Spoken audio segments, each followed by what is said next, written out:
feed. And this is News Source at 5:30. He said, you know, do what you have to, do what you will, but remember that I'll tell the world, and it will be your end. It won't be my end. A man with local ties is captured and held in prison in another country, waiting and hoping to be cleared of terrorism charges before his first child is born. Thank you for joining us tonight for News Source 16 at 5:30. I'm Matt Templeman. Renee is off tonight. Now, Rudwan Dawod was taken into custody about a month ago while protesting in Sudan. That is his home country. Well, tonight he is still waiting to hear whether he will be let go or possibly face the death penalty for charges his wife and the local community say he surely did not commit. In our top story tonight, News Source 16's Angela Brauer is in the studio tonight to show us the international effort to bring Rudwan home. Angela? Absolutely, Matt. I spoke with Rudwan's wife, Nancy, today, and so far a lot of media has picked up on this story, but local outlets are just getting word of what this man is facing. Tonight, a look at why Rudwan Dawod was in Sudan to begin with and what his wife has been dealing with every day since his capture.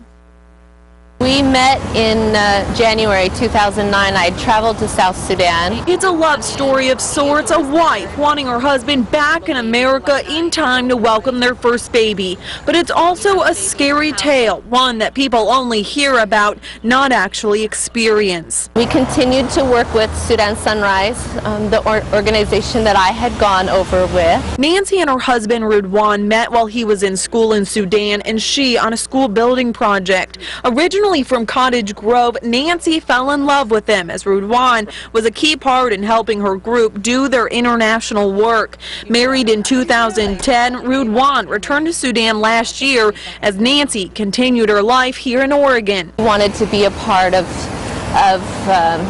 the protests for peace and equality, justice, democracy in Sudan. But on July 3rd of this year, Nancy got a phone call, a very scary phone call, but one she says she somewhat expected. I got the call that he'd been arrested, and yeah, that was hard. As Rudwan apparently took part in a peaceful protest, he was captured, beaten until unconscious, and his house ransacked. Police took his family right from their home and arrested them too. That's where Rudwan woke up and saw his father's face, and he'd been unconscious in the car that whole time. Rudwan is facing terrorism charges, charges that bring the death penalty, charges that everyone here says Sudan has no evidence of. I think he was very well respected among the students. A former Lane Community College student, Rudwan is waiting for yet another trial set for August 13th.